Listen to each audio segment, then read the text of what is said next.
All right, so welcome back to Eve Talks, joined by Ben Leary. Thanks, Ben, for coming in, Glad taking to the be time here. to speak to us. How you doing? Loving every day at Williams Yeah. College. All right, so introduce yourself to the viewers. Hello, folks. I'm Ben Leary, currently a sophomore here at Williams. Just declared Widges and poli-sci double major. Also, just got my room picks. I'm going to be the JA of Sage EF next year, so I'm really excited about that. On campus, different groups. I'm the VP of Academic Affairs currently, and one of the founding members of the Alhambra Consulting Group, which does nonprofit work in the area. And those are my big involvements. Yeah. So we can take this in a number of ways. So do you want to talk about sort of the work that you've done on campus, maybe with the Alhambra group in particular, is something I'd be really interested in hearing about. Yeah. Without a doubt. I mean, it was a blast to go through and actually get that group started. Yeah. Started when Nikhil and I were freshmen, and in conversations with you and Luke started thinking about ways that students could get involved and opportunities that we saw for people who wanted to get involved in the local area but didn't have that method. And Nikhil had the confidence to really see that through, and then I brought folks together, and along with a bunch of other great people, managed to make the group, and it was probably brought it out of nowhere. And it was really awesome to be here, coming from places with less resources, to come to Williams and not only find the institutional backing from the college, but also the people here who were willing and motivated and had that intellectual horsepower to actually see this project through. So we've been at it a year now, and it's been a great success, and hopefully we're going to have similar success in the future. Yeah. Dude, that sounds great. I mean, you know me pretty well, so I'm all about learning outside the classroom, engaging, and really being sort of impactful in the ways that you can while you can, and not waiting, for someone else to do it, but for it to take the initiative yourself. So on that note, I guess, why take the initiative in the first place? What sort of compels you to want to work in Alhambra in any of the other various capacities that you've described? Yeah. So, I mean, I led off with, you asked me how it was going. It's a great day at Williams College. I think, if I guess you're aware, for our dear viewers, my background was I had spent 6 years in the U.S. Navy, and there you were told you had a very specific job, and the expectation was that you would work within those narrow confines. Right. And that any extra time should be spent getting better at that one thing. It was very much the antithesis of a liberal arts education, which encourages you to go outside and explore things. Yeah. And when I came here, it was the complete opposite of what I was used to, and just the ability to be around so many people who were very motivated by making a difference, both within the Williams community, within the Berkshire region, and also who had aspirations of going on a national, international scale. Was just I just fed off of how many people were here that really cared to do something. And there's the financial resources between College Council, group funding. The institution of Williams College provides in a lot of ways through either the Career Center, the Dean's office, and it was the first time in my life that I've had both the ideas and the willpower to change things, and also had the people and the resources and the time to do that. So every day is like kid in a candy shop. It's just what can we go and change today? Yeah. And I love it. It's my favorite pastime is just saying how can we make a difference? Yeah. So it's a blast. I agree. I mean, we had conversations about this before. I do feel at times, though, I don't know if you feel this way, that, this urge to want to do something for other people and not necessarily understanding sort of how I can help myself in some ways. I don't know if you can sort of relate to that. I feel like in my work at the college and in the work with this podcast series and things like that, this is as much of a learning experience for me as it is for the people that are sitting in this chair. Yeah. So do you feel at times that you've overextended yourself in ways that you probably, I mean, they are learning experiences, but in that urge to do more, how's that? Absolutely. Yeah. Just over the last 2 years, I've just tried to throw myself into as many different things as I could. Again, was so excited to find anytime there was a group of people who said we are interested in this, and I was like, that's awesome, I care about that too, and kept putting more and more on plate. And a couple months ago, after I got selected to be a JA and then also got elected to college council, about an extra like 15 to 20 hours on my plate that I was not expecting, and I was already maxed out. And I just like added up the number of hours there are in a week and like what my commitments were, and it was greater than the number of hours in a week. I was like, well, there's the problem right there. So it's definitely within these last month or so has really been kind of like the culmination of like the realization that you can't do everything, and that spreading like myself too thin was actually causing me to not only have worse performance in all these different things that I cared about, but also for like my mental health and like personal well-being. So having to take a very real look at everything that I was involved in and decide, what has to get cut and what am I going to more fully devote myself to was probably one of the hardest decisions that I've had to make at Williams College.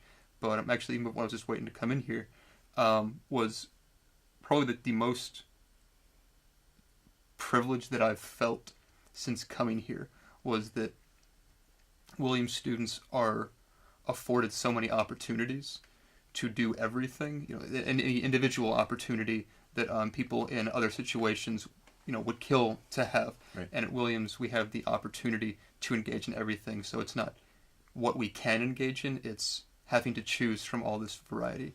And I mean, one of the biggest commitment that we all have is coursework. And I think one of my biggest personal struggles, and the thing that I see other people struggling with, is the tension between time given to academics, to coursework, and people's involvement outside of the classroom for causes that they really personally care about and personally enrich them. And I think we all struggle with. Yeah, I definitely struggle with that. But I think a lot of the conversation surrounding that, and even people that have come onto the podcast before have said that, the lessons that they've learned inside the classroom and just enduring sort of the workload of Williams has been sort of instrumental in the work that they've done in various internships and things like that. But also this idea of, meeting the world's problems where your passions intersect them, and I think is important as well. And you sort of touched on this as well. Not a lot of students take advantage of that second side of it, right? They think that academics are the only things that are going to, progress them. Like GPA is the end all be all, my courses are more important than going to a talk. And yeah, that might be true, and everyone has their preferences, but like, can you touch on that a little bit? Like I mean, without a doubt. I go to I'm sure I see you there at a lot of them. As many of these alumni talks, when people come back, and we both I don't miss. Right. Like if anything, that's like number one priority. Yeah, right? That's my number one priority at least. And I mean, one of the things I guess my background prior to coming to Williams was military, but very much blue collar family. Only person in my extended family to go to college was my mom. Just worked as a school teacher. So coming here and looking at and seeing the places that Williams alumni can go and the things that they can do were things that I didn't even know existed, much less that were possible for me to ever achieve. And so a consistent question that I ask all these alumni was, how did you do it? What was your ticket to success? And when I first came in as a freshman, I remember I was calling all these alumni, and I told I was going to be an econ stats major because that's what I need to do to succeed. And I was asking, should I get like an Excel credential or an R credential, or what professional credential could I get to make sure that I was just like extra employable to make sure I could get a job? And I remember they all laughed at me, and they were like, take classes that you enjoy. Yeah. And when I would ask them all, what was your best experience at Williams? What was most valuable to help you get a job? They were like, you're asking the question the wrong way. It's like, how do you get the most out of these like very short 4 years there? And at first, I wrote that off, and continue to try to go down econ, stats, trying to take courses that I thought would look good on a transcript or that would help my GPA. And the more and more that I go through Williams, the more I really want to start looking at who do I want to build myself as a person for the next 60 years of my life. And ultimately, the GPA it might matter for my first job, and maybe if I decide to go to grad school, it's going to be an impact. But talking to alumni and hearing the lifelong impact that some professors in some classes have had, normally outside of their major or outside of any ostensible practicality, hearing the lifelong impact those classes had has been very formative in choosing how I craft my education here at Williams. Yeah, I completely agree. I can touch on that as well. I think being a first generation student, like obviously no one else in my family has gone to college, and coming here, I definitely felt the pressures, or I would say like the pressures to secure something that would alleviate financial constraint. And so I found myself, not that I'm not interested in healthcare, but definitely leaning more towards a pre med route because of the security that it would provide. Yeah. And in some ways, that limited me from understanding different perspectives and rationalizing the world in different ways.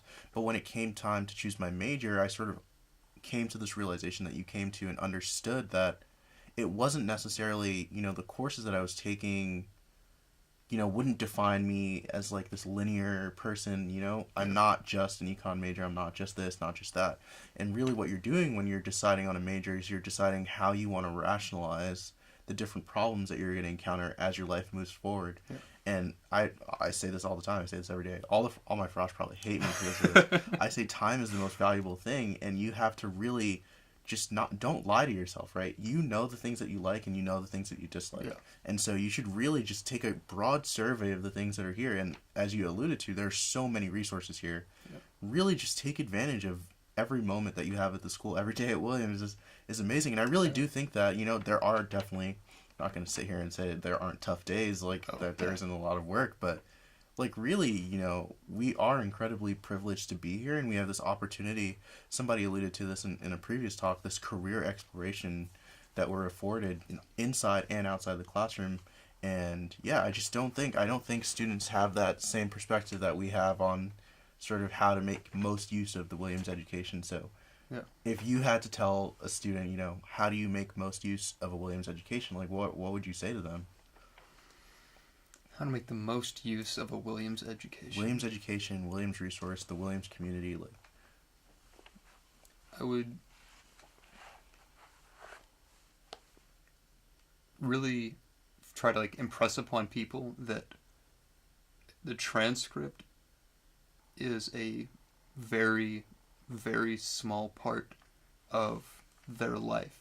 Even when you're getting the first job and you don't have a whole lot of professional history to go back on, the transcript, the classes that you took, and the grades that you got in them is a relatively small part of who you are as a person, and that the 4 years here are really an unprecedented opportunity to not learn and help build ourselves, but also to learn from other people. My most valuable times at Williams has been the time spent with other students. I mean, as a non-traditional student, I was afforded the opportunity to live off campus, and I chose to live in an entry, which is the single most important decision and the best decision that I've made at Williams College. It was to be in those spaces, to talk and to learn from and live with other students. And I doubled down, and I'm going to be, JA to try to foster I understand that same thing, Yeah. Which is not a hit on the professors or on the classes or on extracurriculars or anything else. Though they're all, world class. Office hours, going and talking to professors, is also ranks high as far as things that I go to. Sometimes more than the coursework itself. Yeah. I'll still go and talk to the professors.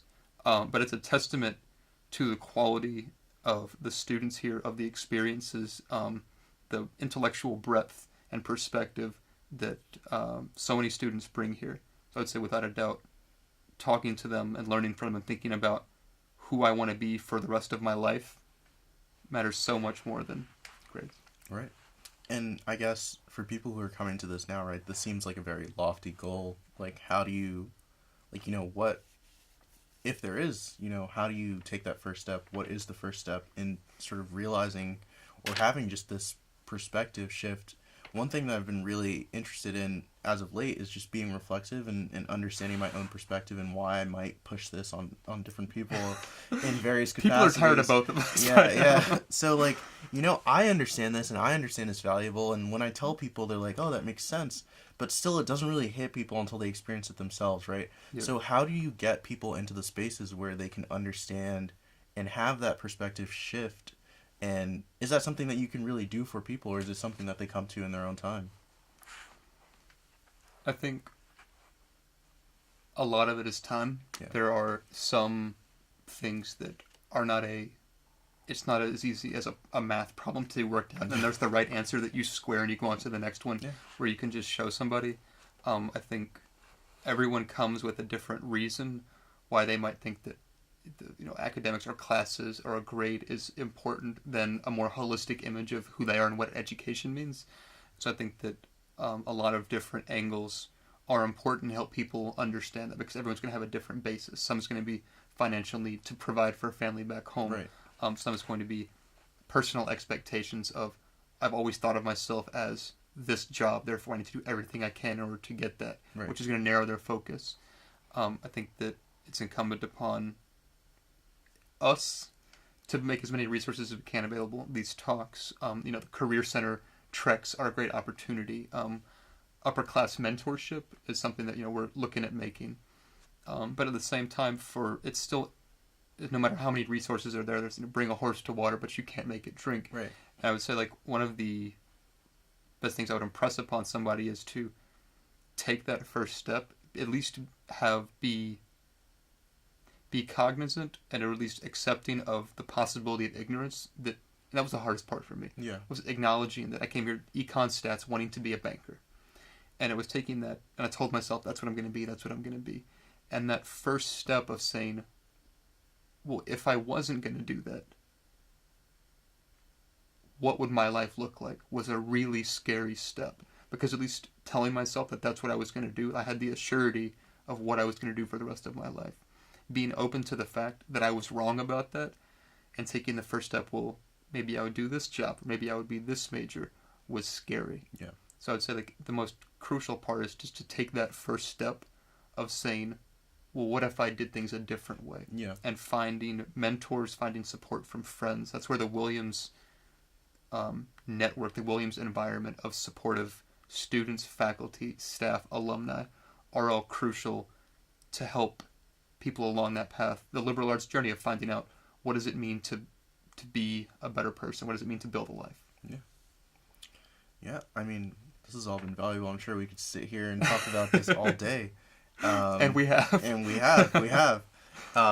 But in regards to paying it forward, let's give some other people a chance. So one of the final questions we asked of all people who come here is, if you had to listen to an EVE talk and you had to hear from 3 different people, a faculty member, an alumni or alumnus, and a current student, who are those 3 people that you'd want to hear from? A faculty, an alumni, and a student. Yeah. I guess I should start saying alumnus. Alumnus? Is that the proper? That's the singular version. Yeah. These are things that we learn. Yeah. I've been saying alumni for all of these talks. It's like I hope they data don't think... and data. Yeah. And like the yeah. I don't know, only the comp sci and the econ people use the correct Right. singular for data. And I'm like, no one You learn something new every day. So. Faculty. Doesn't have to be one. Does it have to be? Could be a few. Just Mike Glear. He is an art professor and really was one of the first people who made me start getting outside the box. Mm-hmm. Just, art was so hard because there's not a right way to do art. Right, so that was one of the first steps, and he was there to actually teach not just how to art, but how to think about projects differently. Yeah. Was huge. Chip Chandler. Of course. Is just huge as far as leadership. Just from where English major, went on to took a very different path in life. Or 2 faculty, Sarah Lalumia, econ, a class that I ended up pass failing, and was very frank. I was like, I'm no longer going to be an econ major, and still sat down with her. She's like, that's absolutely fine. Not everybody's an econ major. I'm still here for you. And I'm still an econ prof, and I'm still here to help you find out what that path is. Was just phenomenal as far as talking to and understanding how to go forward. An alumnus, or a few alumni, or a few alumni. Yeah. By the time anybody listens to this, Luke Higgins. Oh yeah. will be an alumnus. So I would say we actually had him in here. We have. Okay, yeah, they can watch his video and then use that as a springboard to go and email him, so they can have some questions already ready. Yeah. So, Luke Higgins, without a doubt. Katie Swope, class of 17, I want to say, was interesting. She took a very had a very I think like a narrow focus to start with, and then like broaden her scope of what her education meant. Were two people I had really interesting conversations with, and the last one was a student. I guess a current student. Yeah, I can't double down on Luke Higgins, can I? No. No, because I can only use him for one of the categories. Luke, very popular. Big guy. Yeah. A student. But I don't know like anyone on this campus's last name. So if I say like Maria, I want to say Hidalgo Romero. I think it's pretty sure, yeah, Maria Hidalgo Romero. Yeah. It's just an incredibly interesting person. Like not only has the intellectual horsepower there, but the worldview and just a real like conviction to make change. And it's awesome to see those two things paired together. Yeah. God, how many students do I have? I mean, that's good. Jad. Jad, of course. Yeah, Jad. Of course. What pronunciation of his last name is? Hamden or Hamden? I think it's. Yeah, I don't want to pronounce it wrong, so I'm not going to. Okay, I'm gonna either Hamdan. We'll leave that up. Yeah. And people can Google or accordingly. Maybe it's Hadman. Is it Hadman? It might be. Okay. Jad. I apologize. he was J.A. We're sorry, Jad. Yeah. I'd love to hear from Jad also. Yeah. Yeah. I think Lord. Chrysalin. Temple? Yeah. Chrysalin Temple. Again, just a very interesting, as far as holistic views. People are experts in different fields, but as far as talking to somebody and then leaving, there's people who I'm friends with, and have conversations with, and that's interesting. There's folks you leave a conversation with something new and a different way of looking at a problem or at the world. Yeah. I think these are all good folks to have conversations with. I'd be remiss if I didn't make a plug for Nikhil. Yeah, of course. Has Nikhil been on here yet? Not yet. Okay, well, we're going to strong arm him to come in here. Get the keynote for next fall. Keynote for next fall. Nikhil Palanki. Be sure to send him lots of emails and let him know that the alumni. Yeah. Whether he's a student or alumni. He's on the WBA website, so. So there we go. Yeah. That's how I plug. Yeah. Well, Ben, thanks for all the recommendations, but we've really enjoyed talking to you. At least I've enjoyed talking to you as always. Yeah. But yeah, thank you for tuning in to Eve Talks. This has been Ben Leary, class of 20. Howdy. See you soon.